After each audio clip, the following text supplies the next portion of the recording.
اعوذ باللہ من الشیطان اللعین الرجیم بسم اللہ الرحمن الرحیم یا من ذکرہ شرف للذاکرین الحمدللہ رب العالمین والصلاة والسلام علی اشرف الانبیاء والمرسلین سید العرب والعجم جسمہ مقدس معطر مقدم نور الہدا مصباح ظلم شفیع الامم صاحب الجود والکرم مولانا ابو القاسم محمد اللہم صلی علی محمد وعلی محمد حبیب علیہ الطیبین الطاہرین المعصومین المظلومین وشفیع المذنبین اما بعد فقد قال اللہ سبحانہ وتعالی فی القرآن الکریم بسم اللہ الرحمن الرحیم وما تشاءون الا ان یشاء اللہ صلوات پڑھیں محمد وآل محمد اللہم صلی علی محمد وآل محمد وعجل فرجهم۔ عزیزان محترم، دنیا کے الگ الگ کونوں سے مجھے اس عشر ماہ محرم الحرام میں سننے والوں کی خدمت میں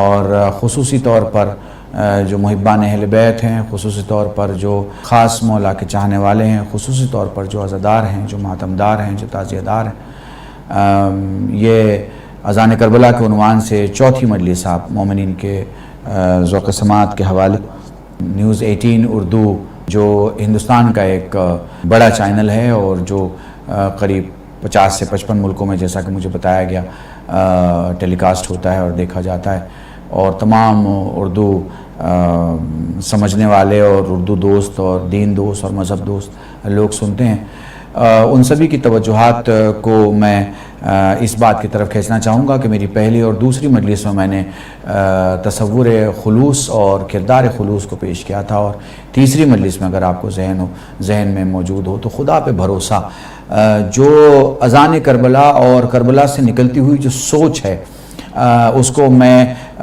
ذرا سا ترتیب کے ساتھ آپ کے سامنے پیش کرتا ہوا آگے بڑھ جاؤں گا۔ میرے خیال سے جو میری مجلس کا وقت ہے وہ قبل از نماز مغرب ہے، یعنی مغربین کے پہلے آپ مجھے سن رہے ہیں، اور اس کا جو سب سے بڑا فائدہ ہے وہ یہ ہے کہ مجلس ہی وہ ہے جو سجدوں کے لیے ذہن بناتی ہے، مجلس ہی وہ ہے جو رکوع کی ادائیگی کا سلیقہ سکھاتی ہے، مجلس ہی وہ ہے جو مسجد جانے کا جذبہ پیدا کرتی ہے، مجلس ہی وہ ہے جو آپ کو دیندار بناتی ہے۔ ایسا ممکن نہیں ہے کہ کوئی حسین کے امام بارگاہ کے لیے قدم بڑھائے اور اس کا قدم مسجد تک نہ آئے۔ درود پڑھیں محمد وآل محمد، اللہم صلی علی محمد وآل محمد۔ یہاں عزیزان میں آپ سب کو اور بالخصوص جو عزاداران سید الشہداء ہیں ان سے میں گزارش کروں گا اور ان کی توجہ چاہوں گا۔ دیکھیں، جب ہم مذہب کی بات کرتے ہیں، جب میسج آف دین کی بات کرتے ہیں، کسی کا بھی دین ہو، کسی کا بھی مذہب ہو،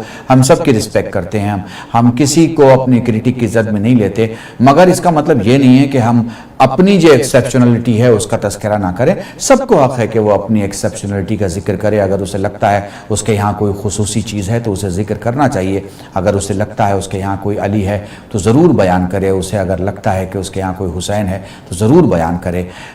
میں حق رکھتا ہوں ایز اے انسان، ایز اے ہندوستانی مسلمان، as a Shia, as a سادات، میں حق رکھتا ہوں کہ میں کہوں کہ علی میرے یہاں ہے، حسین میرے یہاں ہے۔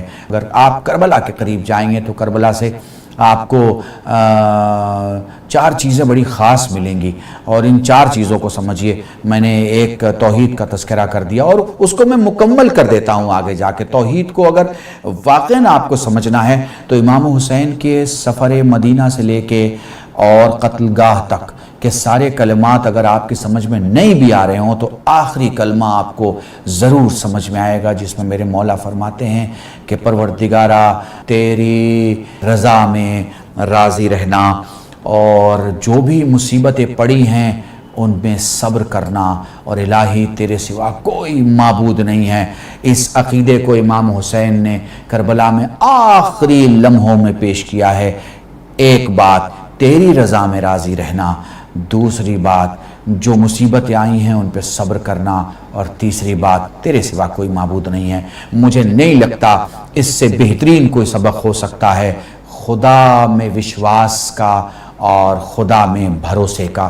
مجھے لگتا ہے یہ کربلا سے ہمیں مل رہا ہے، یہ اذان کربلا کی پہلی آواز ہے جو حسین کے گلے سے نکل رہی ہے۔ اگر میں اپنے آپ کو کامیاب سمجھوں گا اگر میں آپ لوگوں تک یہ باتیں پہنچا سکا، یقین جانیے گا۔ دوسری جو خاص بات میں آج بتانے جا رہا ہوں، میں نے کئی جگہوں پر مجلسوں میں پڑھا ہے، چونکہ مسلسل مجلسیں اس کرونا پیریڈ میں تو عوامی سطح پر جانا نہیں ہو سکا، مگر یہ لاسٹ کے مہینوں میں میں چند مقامات پہ گیا ہوں، اور مجھے لگتا ہے کہ حالات ایسے ہیں کہ جہاں پورا ملک احتیاط سے گزر رہا ہے، تو ضروری ہے کہ ہم بھی احتیاط کریں اور بھیڑ سے اور مجمع سے ذرا سا جتنی بھی کوشش کر سکیں کم ہونے کی وہ کریں۔ تو مجھے جوانوں پر پورا بھروسہ ہے کہ وہ پورے طور پر اس احتیاط پر عمل کریں گے۔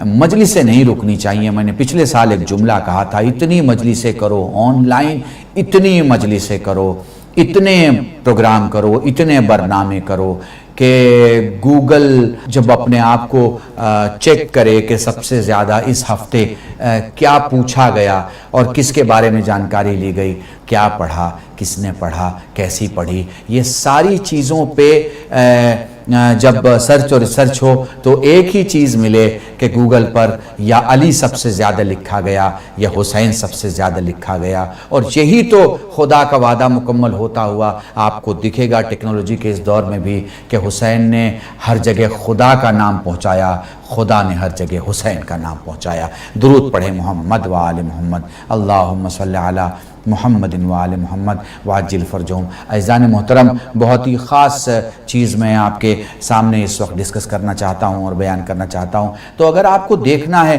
کہ سچا مولائی کون ہے، سچا مولا کا عزادار کون ہے اور سچا مولا کا سپاہی کون ہے، تو ان چیزوں میں دیکھ لیجئے۔ وہ بعثت کو مانتا ہوگا، یعنی توحید کے بعد وہ بعثت کو مانتا ہوگا۔ اگر وہ بعثت کو نہیں مانتا تو پھر اس کے مسلمان ہونے کا کیا فائدہ، اور بعثت کے بعد وہ غدیر کو مانتا ہوگا، کیونکہ اگر غدیر کو نہیں مانتا تو پھر بعثت کے ماننے کا کوئی فائدہ نہیں، اور غدیر کے بعد وہ عاشورہ کو مانتا ہوگا، عاشورے کو اگر وہ نہیں مانتا تو پھر غدیر کے ماننے کا کوئی فائدہ نہیں۔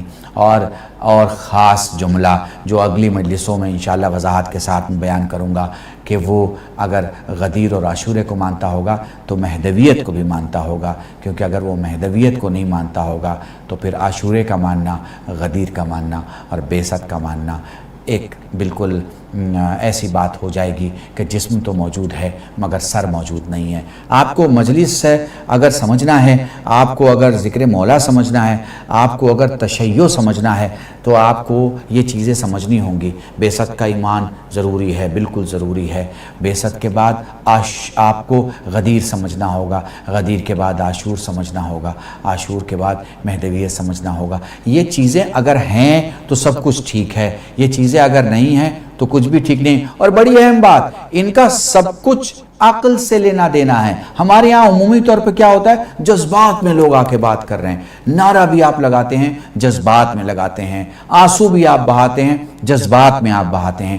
مگر دوستو، یہاں پہ زندگی یہ ہے کہ اسلام میں عقل ہی عقل ہے، سب کچھ عقل کے بعد کوئی چیز نہیں ہے۔ کوئی کمال کی بات ہے، سارے لوگ اپنے مذہب میں عقل کی بات کے سامنے ٹھہر جاتے ہیں، کہتے ہیں بھائی صاحب یہ تو وشواس کی بات ہے، یہ تو صاحب ایمانداری کی بات ہے، یہ تو صاحب عقیدے کی بات ہے، اس میں عقل کہاں سے آ گئی؟ آپ دیکھیے وہاں عقل کو بند کر دیا جاتا ہے، آپ کے یہاں عقل کو کہا جاتا ہے بھیا عقل میں نہیں آئی تو پھر دین کی بات نہیں ہو سکتی، عقل نے قبول نہیں کیا تو پھر دین کی بات نہیں ہو سکتی، عقل مان رہی ہے تو دین کی بات۔ آپ سمجھ رہے ہیں آپ کیا عقل کو کتنی اہمیت دی گئی؟ میں ایک واقعہ سنا کے اور بات کو اور کلیئر کر دوں اور بات اور واضح ہو جائے گی انشاءاللہ، تاکہ میرا محترم مجمع سمجھ جائے گا کہ میں کیا اشارہ کرنا چاہتا ہوں۔ دیکھیں جناب آدم کی خلقت ہو گئی، آدم زمین پہ آ گئے اور جبرائیل جناب آدم سے ملنے کے لیے آ رہے ہیں، اور جبرائیل کے ساتھ تین چیزیں ہیں۔ ایک کا نام ہے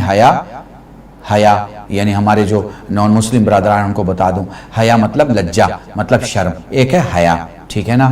دوسرا ہے دین یعنی دھرم، مذہب، تیسری ہے عقل یعنی بدھی۔ یہ تین چیزیں ہیں۔ جبرائیل نے کہا آدم ہمیں خدا نے یہ حکم دیا ہے کہ ہم تینوں چیزیں تمہارے سامنے پیش کریں، اس میں سے جو چیز آپ قبول کریں وہ آپ کے ساتھ رہ جائے گی اور باقی کی دو چیزیں میں لے کے چلا جاؤں گا۔ جناب آدم نے نہ تو لجہ سے کہا بیٹھنے کو اور نہ ہی دھرم سے کہا بیٹھنے کو، بلکہ بدھی سے کہا، عقل سے کہا تو بیٹھ جا۔ جب عقل بیٹھی تو جناب جبرائیل نے لجا اور دھرم سے کہا چلو، کیونکہ وہاں تو بدھی بیٹھ گئی ہے۔ پتہ ہے کیا جواب دیا ہے عقل نے، کیا جواب دیا ہے حیا اور مذہب نے، دین نے؟ جبرائیل سے کہا ہے کہ ہمیں خدا نے حکم دیا ہے جہاں عقل رک جائے تمہیں بھی وہیں رکنا ہے۔ اللہ کی قسم اگر ہم اور آپ ہوتے تو کیا کرتے؟ ہم اور آپ ہوتے تو ہم دین سے کہتے بھیا بیٹھ جاؤ، ہم شرم سے کہتے بیٹھ جاؤ، لیکن ہم نے جو سوچا اس کے بالکل وپریت جناب آدم کہہ رہے ہیں، ہمارے باپ، آپ کے باپ، ہم سارے انسانوں کے باپ کہہ رہے ہیں عقل سے بیٹھ جاؤ۔ دیکھیے آدم نے عقل کو چنا اور ہم نے کیا چن لیا؟ ہم نے چن لیا عقل کو چھوڑ کے یا حیا کو چن لیا یا دین کو چن لیا۔ دیکھیے آدم کیا چن رہے ہیں؟ ابھی پرابلم کہاں ہے؟ دین کے نام پر سب لوگ لڑتے کیوں ہیں؟ دین کے نام پر ایک دوسرے کی لوگ عزت کیوں نہیں کرتے؟ کیونکہ عقل چنا ہوتا تو عزت کرتے، عقل تو چنا ہی نہیں۔ چنا کس کو؟ دین کو چن لیا۔ بھئی دین کو چننے کے لیے بھی تو عقل چاہیے، عقل ہی نہیں ہوگی تو آپ کو سمجھ میں کیسے آئے گا کہ آپ نے چنا کیسے؟ پتہ کیسے چلے گا آپ کس کو مان رہے ہیں؟ لعنت بھیجنے والے کو مان رہے ہیں یا جس پر لعنت بھیجی جا رہی ہے اسے مان رہے ہیں؟ پتہ تو چلے آپ کسے مان رہے ہیں؟ درود پڑھنے کو والے کو مان رہے ہیں یا جس پر درود پڑھا جا رہا ہے اس کو مان رہے ہیں؟ ایک بار درود پڑھیں محمد وآل محمد، اللہم صلی علی محمد وآل محمد۔ عزیزان محترم، بہت باریک اشارہ ہے، ایک بہت ہی قوی اور لطیف اشارہ، اگر میرا مجمع سمجھ سکتا ہو اور محسوس کر سکتا ہو۔ اگر آپ کے پاس عقل ہے تو آپ ہر جگہ کامیاب ہیں، عقل نہیں ہے تو صاحب معاف کیجئے گا آپ کی گنتی نہیں ہوگی، کیونکہ گنتی کے لیے عقل ضروری ہے۔ تو صاحب عقل کہاں سے آئے گی؟ تو آپ پتہ کیجئے، آپ کو دنیا میں لوگ بتائیں گے کہ عقل جو ہے وہ علم بڑھتا چلا جاتا ہے، عقل آتی چلی جاتی ہے۔ تو یہ جو علم ہے نا، یہ غذا ہے عقل کی۔ تو جہاں علم ہوگا وہاں پہ عقل ہوگی، علم نہیں ہوگا تو عقل نہیں ہوگی۔ اب پتہ نہیں میں آپ کو سمجھا پا رہا ہوں یا نہیں سمجھا پا رہا ہوں، بہت سادی سی مثال، یہ جو علم ہے نا یہ غذا ہے عقل کی۔ تو جہاں غذا ٹھیک ٹھاک ہوگی، جہاں کھانا ٹھیک ٹھاک ہوگا، وہاں عقل کی صحت بھی اچھی ہوتی ہے۔ اب یہ ایک سوال ہے کہ پھر یہ علم کہاں سے آئے گا؟ تو علم آئے گا سوال کرنے سے۔ تو سوال کہاں کیا جائے گا؟ تو حضور میں آپ کو بتاؤں، جب سے انسان اور انسانیت نے اپنی حکومتوں کے پڑاؤ پھیلائے ہیں اور جب سے انسانوں نے انسانوں پر حکومت کے قانون بنائے ہیں، یہ سوال کرنے کا جو پورا علاقہ ہے نا، اسے سیل کر دیا ہے۔ سوال کرنے کا حق نہیں ہے، سوال مت کرنے دو۔ سوال کریں گے، تم جواب نہیں دے پائے تو لوگ سمجھیں گے ان کا علم زیادہ، تمہارا علم کم ہے، وہ پڑھے لکھے اور تم جاہل ہو۔ تو سوال کا ٹرینڈ ہی ختم کر دیا گیا، سوال کی تہذیب ہی ختم کر دی گئی۔ خود کی آبرو بچانے کے لیے دوسرے کو سوال کے حق سے محروم کر دیا گیا۔ اللہ کی قسم رہبریت کی دنیا میں صرف علی ابن ابی طالب ہے جس نے خود کہا پوچھو مجھ سے، سوال کرو مجھ سے، سلونی مجھ سے سوال کرو، میں تمہیں بتاؤں گا جو تم پوچھنا چاہتے ہو۔ اللہ کی قسم کسی نے نہیں کہا کہ ہم سے سوال کرو، چونکہ سب کو ڈر تھا، مگر جو پیدا خدا کے گھر میں ہوا، جس نے زبان رسول کی چوسی، جو آغوش رسالت میں پروان چڑھا، جو بستر رسول پہ سویا، جو دوش رسول پہ آیا، اور جس کی منزلت اتنی بلند تھی کہ معراج سے رسول واپس آئے تو خود رسول سے کہے معراج کا واقعہ میں سناؤں یا آپ سنائیں گے؟ درود پڑھیں محمد وآل محمد، اللہم صلی علی محمد وآل محمد۔ تو عقل بہت اہم ہے، عقل رہے گی تو سب کچھ ٹھیک رہے گا۔ عقل ہے، آپ سوال کیجئے، آپ کے پاس جو بھی سوال ہے آپ کے پاس جواب ہے۔ آپ کہیں گے مولانا کون جواب دے گا؟ آپ دیکھیے نا، آپ دیکھیے، ہم یتیم تھوڑی ہیں، ہمارا امام زندہ ہے، ہمارا امام موجود ہے۔ لوگ سوال کرتے ہیں صاحب یہ کیسے ممکن ہے؟ بھئی کسی کو دیکھے نہیں اور اسے مان جائے، کسی سے ملاقات نہیں کی اور اسے مان جائے۔ بھئی اب ٹیکنالوجی کے دور میں تو سب کچھ آسان ہے۔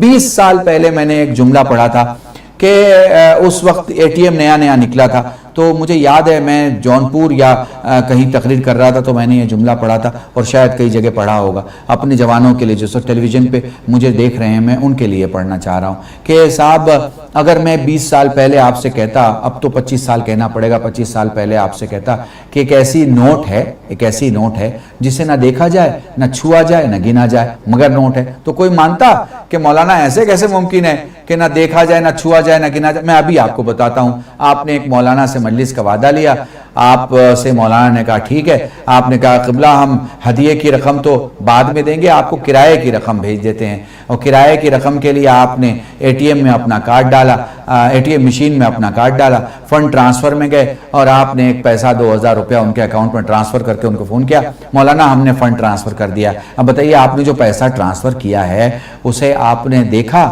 چھوا، گنا؟ آپ نے کہا نہیں، بس مشین نے کنفرم کر دیا، مشین نے کنفرم کر دیا، آپ نے ان کو کنفرم کر دیا۔ کچھ بات سمجھ میں آ رہی ہے؟ جب آپ کے خزانے میں ایسی قیمتی دولت ہو سکتی ہے، ایسا پیسہ ہو سکتا ہے کہ جسے نہ چھوا جائے نہ گنا جائے نہ دیکھا جائے مگر ہو، تو پھر خدا کے خزانے میں ایسا ہادی امام اور حجت خدا کیوں نہیں ہو سکتا جسے نہ چھوا جائے نہ دیکھا جائے اور مگر اس سے استفادہ حاصل کیا جائے۔ درود پڑھے محمد و آل محمد، اللہم صلی علی محمد و آل محمد۔ بس عزیزان، میں آپ کو لے کے چلنا چاہتا ہوں اس منزل کی طرف جہاں اپنے بچوں کو لے کے ایک بھائی ہے جو اپنے امام کے حکم پر نکلا ہوا ہے اور اس شہر کی طرف گیا ہوا ہے جس شہر کو آپ بہت زیادہ سن چکے ہیں اور بہت زیادہ اس شہر کا نام آپ جانتے ہیں، کوفہ۔ مجھے پورا واقعہ نہیں پڑھنا، بس مجھے چند جملے مصائب کے پڑھنے ہیں، اور انشاءاللہ چند راتوں کے بعد تو آپ کو پتہ ہے بڑی شبیں آ جائیں گی، اور تفصیل سے انشاءاللہ جتنا میں مصائب پڑھ سکا انشاءاللہ ضرور آپ کی خدمت پیش کروں گا۔ آج کی اس شب میں جناب مسلم کے مصائب پیش کرنے ہیں، اور جناب مسلم کے مصائب کے لیے بس وہ 4 جملے ہی کافی ہیں۔ جہاں تک میری آواز جا رہی ہے اور جہاں جہاں مجھے لوگ سن رہے ہیں وہ محسوس کر پائیں گے میں کس کے لیے کہوں کہ گریہ کرو، مسلم کے لیے یا مسلم کے بچوں کے لیے؟ میں کن کن مصیبتوں کو پڑھوں جو بچوں نے محسوس کیا اور جو جناب مسلم نے محسوس کیا؟ میں اتنا کہنا چاہتا ہوں کہ حسین کی ایسی حالت عباس نے کبھی نہیں دیکھی جیسے اس راستے میں دیکھی جب کوفے کے قریب سے گزر ہو رہا ہے۔ یہ دیکھا کہ امامہ گردن میں آ گیا ہے۔ جزاکم اللہ، خدا تمہیں کوئی غم نہ دے سوائے غم سید الشہداء کہ جب اپنے بچوں کو پیار کرنا، مسلم کے بچوں کو یاد کرنا۔ خدا تمہارے بچوں کے سر پر تمہارا سایہ بنائے رکھے۔ ذرا یاد کرو مسلم کے بچوں کو کیا کیفیت ہوئی ہے، کیسی غربت ہے، کیسی مصیبت ہے۔ یاد کرو مسلم کی اس حالت کو۔ جناب عباس کی ایک روایت سناتا ہوں آپ کو۔ جب قافلہ مدینے سے چلا تھا کیفیت یہ تھی، جناب زینب سلام اللہ علیہ کے دائیں طرف جناب عباس ہوا کرتے تھے، بائیں طرف امام حسین ہوا کرتے تھے، اور جب بھی امام حسین کو دیکھنا ہوتا جناب زینب بائیں طرف دیکھتی، دائیں طرف جناب عباس ہوا کرتے تھے۔ جناب زینب کو مولا حسین دکھائی نہیں دیے۔ جناب عباس سے سوال کیا میرا ماجایا کہاں ہے؟ گھوڑا موڑا، جناب عباس نے دیکھا بہت دور امام حسین ایسی حالت میں دھیرے دھیرے آ رہے ہیں کہ امامہ گردن تک آ چکا ہے، رکاب سے پاؤں باہر نکلے ہیں، زمین پہ خط دے رہے ہیں، مہار ہاتھ سے چھوٹی ہوئی ہے، حسین زارو قطار رو رہے ہیں۔ عباس اپنا گھوڑا دوڑا کر حسین کے پاس پہنچے، فرمانے لگے مولا میری زندگی میں گریہ کا سبب کیا ہے؟ فرمانے لگے عباس میری 2 انگلیوں کے بیچ میں دیکھو۔ خدا کسی بھائی کو وہ منظر نہ دکھائے جو عباس نے اپنی آنکھوں سے دیکھا۔ رو کے فرمانے لگے مولا اپنی اعجاز امامت سے مجھے وہاں پہنچا دے جہاں میرا مسلم ہے۔ کہا فکر نہ کر عباس، وہ دیکھ میری ماں سیدہ۔ اب جو عباس نے زمین کی طرف دیکھا، ہاتھوں کو پھیلائے ایک بی بی انتظار کر رہی تھی، اے میرے لال مسلم جزاکم اللہ، خدا تمہیں کوئی غم نہ دے، وہ لوگ کربلا، وہ لوگ عاشورے میں ساری شہادتیں ہو گئیں، وہ لوگ قافلہ 11 محرم کو کربلا سے نکل چکا ہے، وہ لوگ کوفے میں قافلہ وارد ہوا، دارالامارہ کے دروازے پہ مسلم کا سر ہے، عجیب سا جملہ ہے، تاریخ کہتی ہے، علامہ معذر حسن زیدی فرماتے ہیں، آواز آئی السلام علیک یا بنت نبی اللہ، اے نبی کی بیٹی تجھ پہ سلام ہو۔ ادھر زینب نے پلٹ کے سید سجاد کو دیکھا، میرے لال اس دشمن کے شہر میں ان ظالموں کے درمیان ہماری سلامتی چاہنے والا کون ہے؟ سید سجاد نے دارالامارہ کی طرف اشارہ کیا، اے پھوپھی امبا آپ نے پہچانا نہیں چچا مسلم، مجھے نہیں معلوم کیا بیتی، میں اتنا جانتا ہوں مسلم کی زوجہ نے جب دیکھا ہوگا اپنے شوہر کے سر کو تو یہی کہا ہوگا مجھ پہ جو بیتی وہ خدا جانتا ہے، جو تجھ پہ بیتی وہ میں کیسے دیکھوں؟ ہائے رے کربلا، ہائے رے مسلم، ہائے رے عاشورہ، الا لعنت اللہ علی القوم الظالمین وسیعلم الذین ظلموا ای منقلبین۔ انا للہ و انا الیہ راجعون۔ اللہم ارزقنا ایمانا صادقا ولسانا ذاکرا وعلما نافعا ولدا صالحا وعملا متقبلا وتوبة نصوحا وصلی اللہ علی محمد وآلہ الطیبین الطاہرین بفضلک ورحمتک یا ارحم الراحمین۔ پروردگارہ اس مجلس حسین کے صدقے سے دنیا میں جہاں کہیں انسانیت بیماری اور کورونا سے پریشان ہے انہیں شفا عطا فرما، اور ہمارے ملک ہندوستان میں جہاں کہیں بھی جو کوئی بھی بیمار ہو اسے شفا کلی عطا فرما، اور جہاں کہیں اس مجلس کو سنا جا رہا ہے اور جو کوئی اپنی جاب اپنے مشکل اور پریشانی میں پریشان ہے ان سب کی پریشانی کو دور فرما۔ ربنا تقبل منا انک انت السمیع العلیم بحق محمد وآلہ الطیبین الطاہرین بفضلک ورحمتک یا ارحم الراحمین۔ اللہ